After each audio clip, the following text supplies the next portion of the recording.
오늘 얼마나 외로울까. 제자들 쫓아 다 도망가서 그 따라다니던 사람들 중에 배신하고서 아이고 네가 메시아냐? 네가 구원자냐? 그러면 너부터 구원해봐. 너부터 구원해봐. 십자가에서 내려오라. 조롱하고 멸시하고 천대합니다. 얼마나 힘든 상황이겠어요. 응원해줘도 견디기 어려운 상황인데 배신하고 떠나고.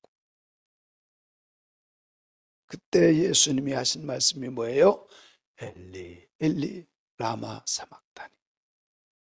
엘리 엘리 라마 사막다니. 아버지여 나의 하나님 어찌하여 나를 버리셨나이까.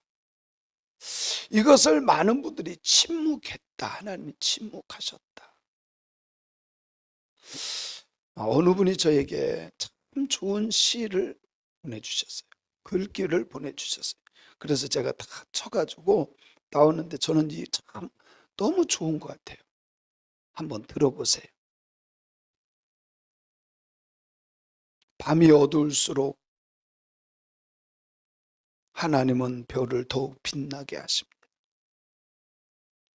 마크 밀러 교수가 작곡한 나는 믿네라고 하는 시와 노래입니다. 이 노래 가사는 1945년 독일 유태인 수용소 지하실 벽에서 발견된 다음과 같은 낙서였습니다. 그 글은 어느 무명의 한 유대인이 죽음을 앞두고 벽에 쓴 글이라고 합니다. 여러분 잘 아시죠? 가스실. 저도 거기 가봤어요. 아무리 기도해도 하나님이 침묵하시는 것을 유대인이 글로 써놓은 겁니다. 나는 태양이 비치지 않을 때에도 태양이 있는 것을 믿네. 나는 사랑을 느낄 수 없을 때에도 사랑이 있다는 것을 믿네. 나는 하나님께서 침묵하실 때에도 하나님께서 살아 계심을 믿네. 고통 중에 부르짖는 욥의 기도도 침묵하시는 하나님께 부르짖는 내용입니다. 하박국의 기도도 불의한 일들에 대하여 침묵하고 계신 하나님께 부르짖는 절규입니다. 우리는 너무 호들갑을 떱니다. 하나님의 침묵을 못 견뎌 합니다. 우리는 하나님의 침묵을 절망이라 단정합니다. 그러나 하나님은 침묵하고 계십니다. 하나님은 침묵 중에 계시지만 역사는 도도하게 흘러갑니다. 하나님이 돌리시는 역사의 맷돌은 비록 천천히 돌아가지만 정확하게 돌아갑니다. 하나님이 하시는 일은 지금은 보이지 않고 들을 수 없지만 지나고 뒤돌아보면 세심하게 섭리 가운데 이루어진 것을 볼 수 있습니다. 오늘도 세상은 부조리하고 혼란합니다. 정직하고 의로운 사람들이 고난을 받고 불의한 자들이 큰소리치고 활개치는 오늘이지만 하나님은 여전히 침묵 중에 계십니다. 그러나 우리는 믿습니다. 침묵 중에 섭리하시고 침묵 중에 간섭하시는 하나님을 믿습니까? 믿으시기 바랍니다. 오늘 말씀에 예수님께서 십자가 지시고 매달려 있으면서 하나님 앞에 부르짖습니다. 나의 하나님 어찌하여 나를 버리셨나이까. 근데 놀라운 사실은 45절에 보니까 같이 한번 읽어봅니다. 시작. 제6시로부터 온 땅에 어둠이 임하여 제9시까지 계속됐다. 이 어둠이 임했을 때가 바로 하나님이 응답하셨을 때입니다. 이것은 학자들도 유대인들도 똑같이 해서 그래요. 왜 그러냐면 부르짖고 침묵 중에 계시지만 하나님은 무엇을 주셔요? 어둠을 주셨습니다.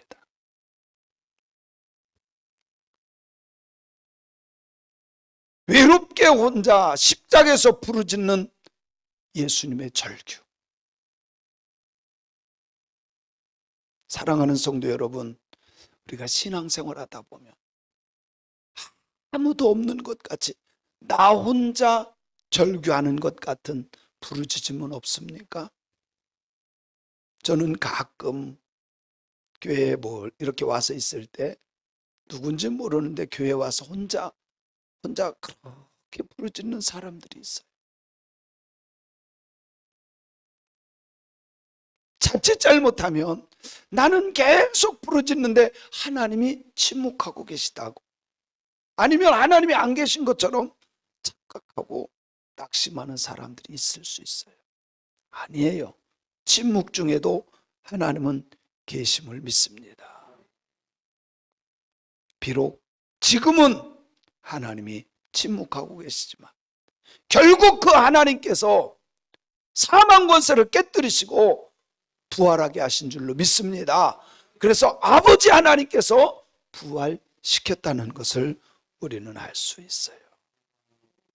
우리들도 외롭게 나 혼자 나의 하나님 어찌하여 내 기도 안 들어주십니까? 나 너무 힘듭니다. 나 견디기 어렵습니다. 그럴 때 낙심하지 마세요. 하나님의 침묵에 우리는 믿음의 기도를 드려야 돼요. 온 땅이 어둠이 임했다라고 하는 말은, 이 어둠이라고 하는 것은요, 이스라엘 사람들이요, 여러분, 어둠과 구름이 있어요. 자, 이스라엘 백성들이 광야에 나오죠. 무엇으로 이스라엘 백성들을 보호하시죠? 구름 기둥과 불 기둥. 그래서 구름은요, 보호라고 하는 의미를 갖고 있어요. 그런데 이 어둠이라고 하는 것은 심판을 의미하기도 해요. 유대인들이 보면 알아요. 우리는 그런 의미를 모르지만, 그래서 구름하면 하나님의 보호하심, 지켜주심을 의미하기도 하고, 어둠이라고 하는 것은 하나님의 심판. 그래서 어두운 가운데 있는 사람들, 죄악의 사람들, 하나님이 심판하셔요. 그래서 여기에 어둠이 임했다라고 하는 것은 하나님의 심판이 임하는 거예요. 빛이신 예수님께서 어둠을 당하고 있어요. 어떻게 보면 죄악이 진리를 이기는 것 같아. 그럴지라도 우리는 낙심하지 말 것은 최후 승리는 주님께 있기 때문인 겁니다. 사랑하는 성도 여러분, 어둠이 예수님을 덮지만 그러나 영원히 덮는 게 아니에요. 악의 세력이 예수님을 심판하고 이기는 것 같지만 절대 이기질 못해요. 사람의 눈으로는 그럴 줄 알았어. 그렇게 볼 수 있어요. 사랑하는 성도 여러분, 우리 믿음의 사람들은 하나님의 최후 승리, 예수 그리스도의 부활의 승리를 믿는 자들이 되어야 할 줄로 믿습니다. 요한복음 19장 28절을 봅니다. 요한복음 19장 28절 시작. 그 후에 예수께서 모든 일이 이미 이루어진 줄 아시고 성경을 응하게 하려 하사 이르시되 내가 목마르다 하시니. 십자가에 매달리신 예수님 피가 줄줄줄줄 빠져나갑니다. 여러분, 피가 빠져나가면 당연히 목이 마르죠. 이것은 예수님이 십자가에 달려 들어가실 때 피가 다 빠져나가는 것을 아주 사실적으로 표현한 거예요. 그래서 목이 마르다. 예수님의 5번째의 말씀입니다. 이 말씀은 시편 69편 21절을 인용한 거예요. 시편 69편 21절 한번 읽어봅니다. 그들이 쓸개를 나의 음식으로 주며 목마를 때에는 소를 마시게 하였어. 십자가상에 있었던 것을 그대로, 그죠? 십자가에 있는 것을 미리 예언한 것처럼 말씀하고 있는데, 성경은 이 말씀을 응하게 하시려고 응답하는 말씀으로 기록한 줄로 믿습니다. 시편 22편 15절에도 22편 15절 시작. 내 힘이 말라 질그릇 조각 같고 내 혀가 입천장에 붙었나이다. 주께서 또 나를 죽음의 진토 속에 두셨나이다. 이것도 다윗의 시. 근데 고난 중에 이렇게 극복하고 있는 것을 우리는 볼 수가 있습니다. 사랑하는 성도 여러분, 우리가 이 세상 살아갈 때 정말 답답할 정도로 목마를 때가 있어요. 그때 생명수 되신 예수를 만나면 됩니다. 생명수 되신 예수. 누구든지 내게 와서 마시라 하신 주님의 말씀을 붙잡고, 물론 예수님은 정말 갈급하고 목마른 상황이지만 우리들도 그런 상황을 만날 수 있거든요. 예수님만 당하는 것이 아니라 우리들도 목마를 때가 있어요. 그때 예수가 답이에요. 따라합시다. 예수가 답이다. 예수님은 생수이기 때문에 그 배에서 생수의 강이 넘쳐나리라. 믿습니까? 그리고 마지막에 예수님께서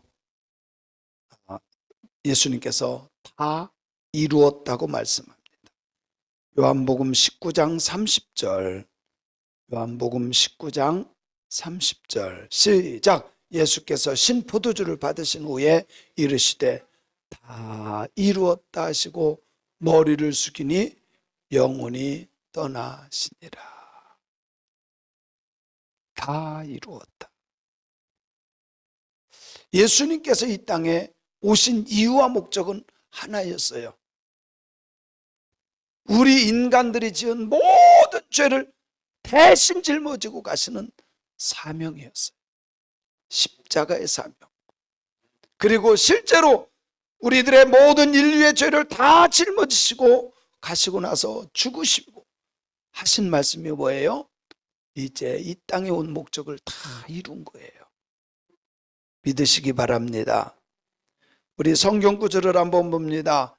히브리서 9장 11절로 12절. 히브리서 9장 11절 12절 시작. 그리스도께서는 장래 좋은 일의 대제사장으로 오사 손으로 짓지 아니한 것 곧 이 창조에 속하지 아니한 더 크고 온전한 장막으로 말미암아 염소와 송아지의 피로 하지 않고 오직 자신의 피로 영원한 속죄를 이루사 단번에 성수에 들어가셨느니라. 할렐루야. 아멘. 성막에 대해서 말씀하는 것 같지만 예수님께서 이전에 그 성막은 다 그림자예요. 그림자. 예수의 예표예요. 예표. 그래서 구약에서 실제로 우리들이 죄를 지으면 대신 죽어야 돼. 그런데 예수님께서 염소와 송아지 피, 이런 짐승의 피로 하지 않고 자기 피로 영원한 속죄. 그 짐승의 피를 잡았을 때는 매일 하루에도 예루살렘 성전에서 100마리에서 2000마리의 양과 염소와 송아지를 잡. 근데 예수님께서 자기가 십자가의 피를 흘리심으로 말미암아 단번에 해결해져서 더 이상 짐승 잡을 필요가 있다 없다? 있다 없다? 없다는 거예요. 그래서 우리는 이 예수님의 십자가 지심에 감사하고 그 주님만 믿고 따르는 신앙인들이 되어야 할 줄로 믿습니다. 마지막 기도를 주님께서 이렇게 드립니다. 아버지, 내 영혼을 아버지 손에 부탁하나이다. 누가복음 23장 46절입니다. 누가복음 23장 46절 시작.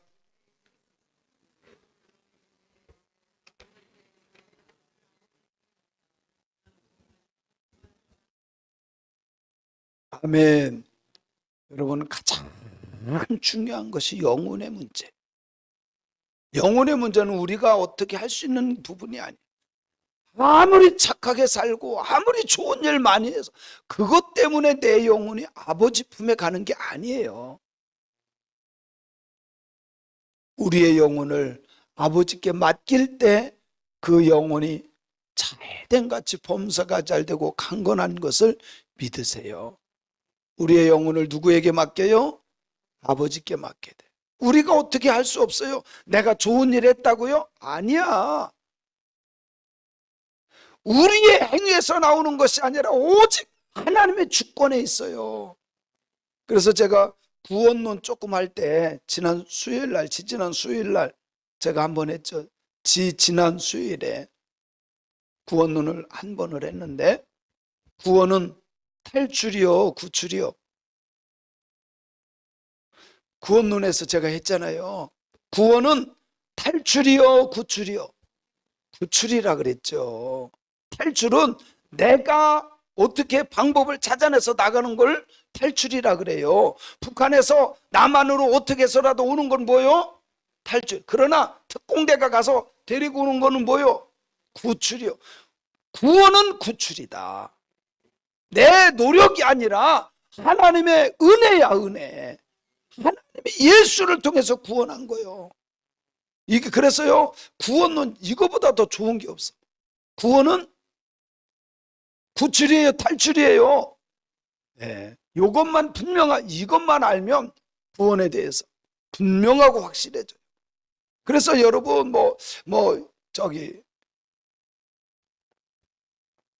제7일 안식일 교회처럼 아니면 신천지처럼 이런 거 안 해도, 천주교처럼 행동이 그런 거 안 해도, 행위가 없어도 오직 한 가지 예수 그리스도의 은혜로 구원받는다는 걸 믿으세요. 모든 것이 하나님의 은혜로다. 그래서 내 손은, 예수님께서도 영혼을 누구에게? 아버지의 손에 부탁하나이다. 하나님께 부탁하세요. 우리는 이미 주님께서 다 이루셨기 때문에 믿기만 하면 돼. 이건 주님이 밥상 다 차려놔서 우리는 와서 먹기만 하면 돼. 그 믿음만 가지면 되는 줄로 믿습니다. 여러분의 영혼을 누구에게 맡기렵니까?